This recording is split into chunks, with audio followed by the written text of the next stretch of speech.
Evangelho de Marcos, capítulo 5, versos 25 a 34.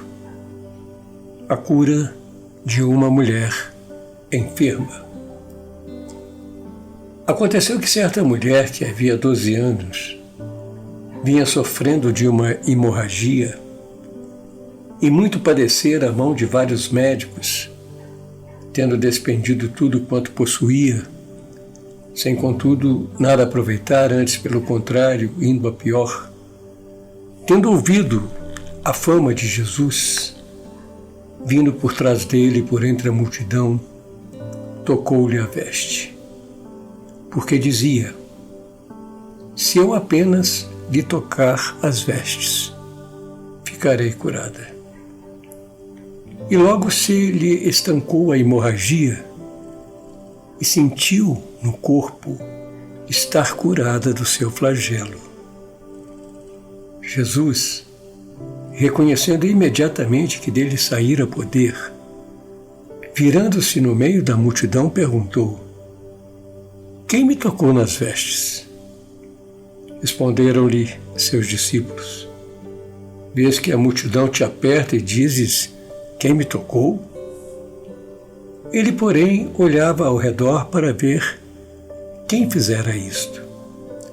Então a mulher, atemorizada e tremendo, cônscia do que nela se operara, veio, prostrou-se diante dele e declarou-lhe toda a verdade. E ele lhe disse: filha, a tua fé te salvou. Vai-te em paz e fica livre do teu mal. Para se entender a grandeza de um milagre, deve-se conhecer primeiro, em seus mínimos detalhes, a extensão dos sofrimentos que o motivou. No texto que lemos, nós vemos de um lado uma certa mulher, segundo a Bíblia, em meio a uma grande multidão. Uma mulher sem nome, sem rosto, perdida no meio da multidão, mas ela propositalmente representa qualquer um de nós que esteja enfrentando tempos difíceis e tormentosos, quase sucumbindo em meio a um grande sofrimento. De outro lado, vemos Jesus Cristo, o Filho de Deus, segundo o que as pessoas diziam, um varão profeta e poderoso em palavras e obras. A cidade de Cafarnaum, onde Jesus morava desde então, desde que saiu de Nazaré, depois que ele deixou aquela cidade, ele passou a realizar ali grandes milagres. E as multidões, por causa disso, seguiam para ouvir a sua palavra e serem curadas das suas enfermidades. No contexto histórico, Israel estava sob a dominação romana, mas mesmo assim, apesar disso, a religião judaica era praticada sem qualquer empecilho, segundo os preceitos da lei de Moisés. E a partir daí, a gente começa a entender a extensão dos sofrimentos desta mulher. Primeiramente, o sofrimento físico. A palavra de Deus diz que há 12 anos, não são 12 dias, 12 semanas, 12 meses, são longos 12 anos. Ela sofria de uma hemorragia, um fluxo de sangue contínuo, e que lhe trazia grande sofrimento. A vida e a saúde do corpo está no sangue. A perda contínua de sangue, assim, mina a nossa saúde, trazendo como consequência outras patologias como anemia, fraqueza, cansaço, desânimo, febre intermitente, constantes infecções que surgem por causa da baixa imunidade e por aí vai. E era exatamente isso que essa mulher sentia. E ela, tendo posses ela não se conformou com essa situação. Isso aqui nos deixa assim bem motivados pelo seu exemplo, pelo seu testemunho, porque em nenhum momento, apesar de tantos anos sofrendo da mesma coisa e sem encontrar uma solução para o seu problema, ela não desistiu. Ela não, conforme se diz na gíria, não entregou os pontos, ela não se assentou à beira do caminho e começou a chorar, a se lamentar, a maldizer a sua sorte, a sua sina, a adotar uma atitude pessimista em relação à vida, vitimismo, conformismo, fatalismo. Não, eu acho que eu mereço isso, né? Estou sofrendo, certamente Deus tem algum propósito nisso. Então a pessoa vai vencida pelo sofrimento, a pessoa vai tentando achar uma forma de se conformar, de se adaptar e acaba caindo nesse tipo de situação que lhe retira todo e qualquer estímulo para que ela reaja e alcance a bênção da cura e da libertação. Essa mulher, em nenhum momento, ela se deu por vencida. Ela tinha algumas posses, ela gastou tudo que tinha procurando, em primeiro lugar, os recursos da medicina de então, que eram muito limitados, né, em relação ao que nós conhecemos hoje. E a Bíblia diz que ela gastou todos os seus bens com os melhores médicos e ela esperava a melhora, mas o resultado era contrário, ela continuava piorando o seu estado a cada tratamento. Mas nem assim ela desistiu. Ela amanhecia doente e adormecia doente.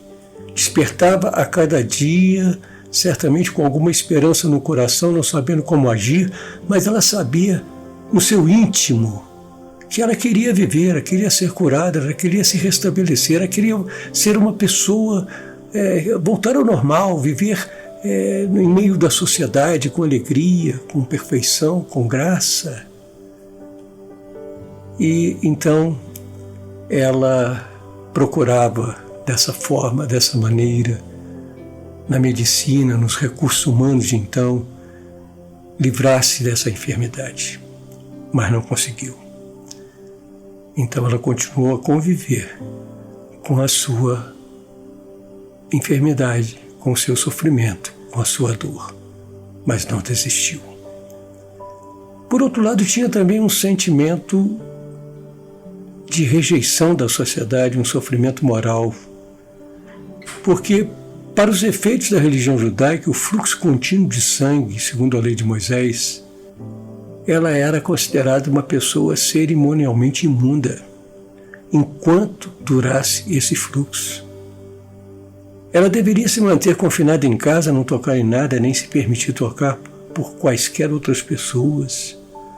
Ela tinha que observar essas regras rígidas da lei de Moisés, porque todo lugar que ela tocava, a cama que ela dormia, a cadeira que ela se assentava, se tornava imundo, porque ela era imunda. E por isso mesmo ela vivia segregada, discriminada, abandonada. As pessoas tinham temor de tocá-la ou serem tocados por ela. Eu acredito até mesmo que ela não podia sequer sair de casa, porque as pessoas conheciam a sua condição de mulher imunda, uma mulher que padecia de uma enfermidade, um fluxo de sangue contínuo, e que a fazia cerimonialmente imunda segundo a lei de Moisés. Mas, um dia, ela viu acender no seu coração uma chama de esperança. Não a esperança simplesmente do esperar, porque existe o verbo esperar e o verbo esperançar.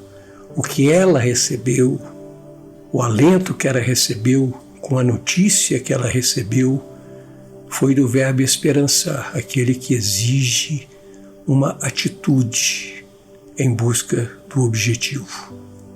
Não uma atitude passiva de sentar-se orar e ficar esperando que alguma coisa sobrenatural aconteça.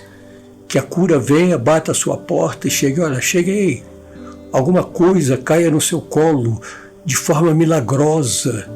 Então a pessoa, no esperar simplesmente, é uma atitude passiva.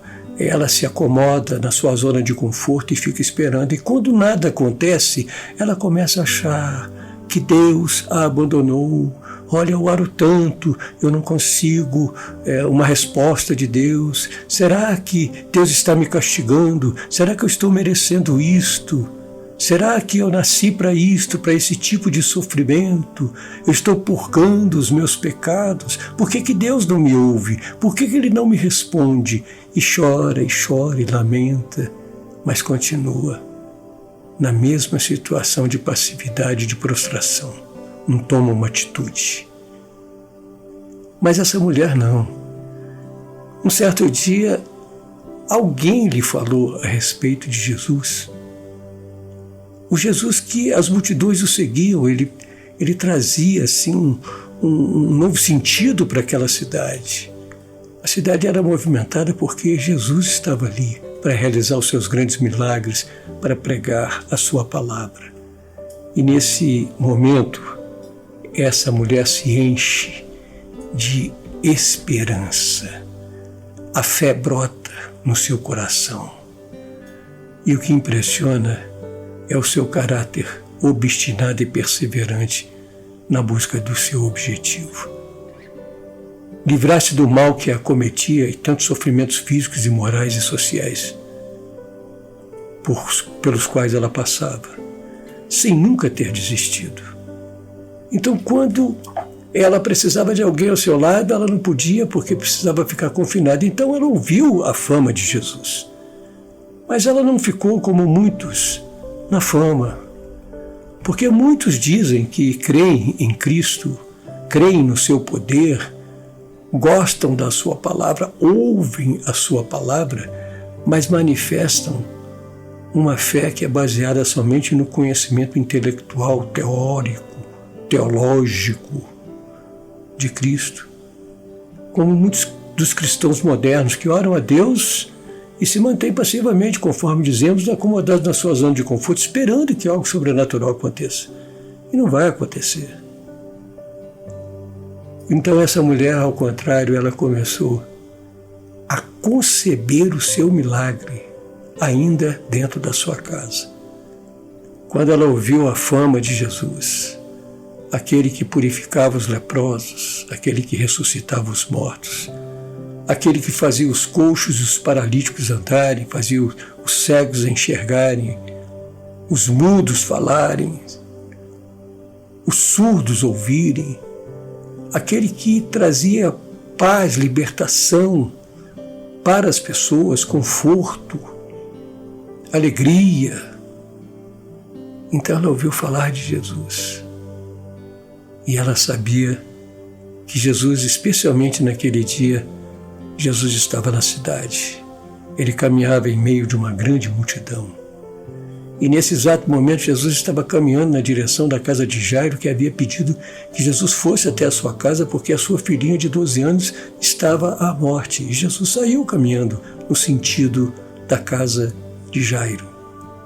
E nesse meio tempo, essa mulher toma uma decisão. Ela já havia tirado o foco de todo o seu sofrimento. Ela esqueceu todos os 12 anos passados. E ela conseguiu enxergar-se curada. Ela colocou o foco em Jesus. Ela então pensou no seu coração. Olha, eu não quero aparecer para ninguém, não quero rituais, não quero orações públicas. Eu ainda não tive um encontro pessoal com Cristo, mas eu sei, eu conheço do seu poder, eu acredito firmemente nesse poder. Eu acredito que Ele possa tirar esse opróbrio da minha vida, Ele possa me libertar e me curar definitivamente, restituindo a alegria da minha vida, restituindo, enfim, a minha própria vida plena de felicidade, de alegria, de convívio social.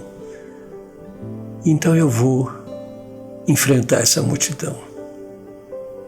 eu vou até onde Jesus está.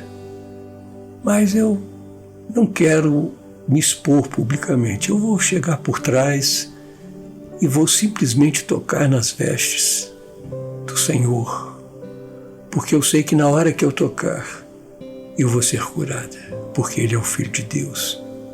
Ele tem todo o poder e toda a autoridade que lhe foi confiada pelo Pai, no céu e na terra. E decidida, ela sai. O milagre já tinha começado a ser concebido porque ela já havia tirado o foco do sofrimento e colocado em Jesus, na solução, na bênção, na cura. E ela foi então, enfrentou a multidão ainda debilitada, foi se infiltrando no meio da multidão até chegar onde Jesus estava. E ela então estende a sua mão e toca as vestes de Jesus. E acontece aquilo, tudo o que ela havia concebido e pensado. Quando ela toca, como se uma fonte de águas vivas estivesse fluindo para matar a sua sede espiritual, a sua sede de cura. Ela sentiu que de Jesus fluiu o poder que a curou. Ela sentiu no seu corpo estar curada do seu flagelo. Sentiu um bem-estar que há 12 anos ela não sentia. Então, ela, agradecida a Deus no seu íntimo, ela sai e tenta manter-se anônima, mas o Senhor pergunta: quem foi que me tocou? Senhor, a multidão está te apertando. Que pergunta é essa? A multidão está te apertando e o Senhor disse: quem me tocou? Não, alguém me tocou porque eu senti que de mim saiu virtude. E a palavra de Deus diz que ela se prostrou diante do Senhor e, consciente do que tinha acontecido, ela estava tremendo e com medo porque ela achou que ela, sendo imunda, não poderia ter tocado numa pessoa como Jesus. Mas ali o efeito foi contrário. Se a lei de Moisés dizia que se um imundo trocasse uma pessoa, tornaria a outra pessoa imunda, ali o que aconteceu foi exatamente o contrário. Quando ela toca em Jesus, Jesus absorve toda a sua imundície cerimonial e faz dela uma pessoa santificada para a honra e para a glória do Pai, totalmente restaurada e recuperada. E ela dá o seu testemunho e Jesus então sela toda aquela bênção, né? E diz: a minha filha, vai, a tua fé te curou. Vai em paz e fica livre do teu mal. Então o Senhor correspondeu, Ele concretizou toda aquela bênção com essa palavra, Ele selou essa bênção com essa palavra, mostrando, né, que quando nós cremos, nós podemos pedir, mas não temos que ficar esperando, temos que buscar como ela buscou. Nós temos que bater como ela bateu e tocou as vestes de Jesus. Então nós vamos encontrar a cura de que necessitamos. Vamos encontrar a solução do problema. Vamos encontrar a bênção que estamos buscando há algum tempo da parte do Senhor. Mude o foco da sua vida. Mude o foco do seu pensamento. Mude o foco das coisas que estão acontecendo ao seu redor e olhe para Jesus e a sua vida vai mudar.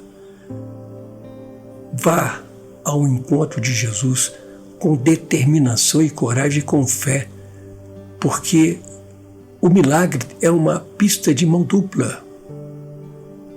Se o homem quer, Deus também quer. Nós precisamos interagir com Deus. Quando há uma harmonia entre a minha vontade aqui na terra e a vontade de Deus nos céus, o milagre acontece. Foi exatamente o que aconteceu. Numa oração silenciosa, só dela pensar: se eu tocar nas suas vestes ficarei curada, Deus ouviu a sua oração e Deus correspondeu à sua expectativa de fé. E é exatamente isso que Deus quer fazer com você. Saia da sua zona de conforto, saia desse ambiente de lamentações, de lamúrias. Levante-se, você que está sentado à beira do caminho, e vá resoluto ao encontro de Jesus. Toque em Jesus e você receberá a graça, o poder, a cura, a libertação, o milagre que você precisa. O Senhor vai corresponder à sua expectativa de fé, abençoando você. Em Hebreus diz que o nosso Pai é galardoador daqueles que o buscam. Quando nós vamos à presença de Deus com inteireza de fé, com sinceridade de coração, não voltamos vazios, mas voltamos com a bênção na nossa vida. E aí então nós vamos dizer, olha, grandes coisas o Senhor fez por mim, por isso eu estou alegre. E nós vamos testemunhar para outras pessoas acerca destas grandes coisas que Deus fez conosco. Eu espero que você também receba a sua bênção, em nome de Jesus. Amém.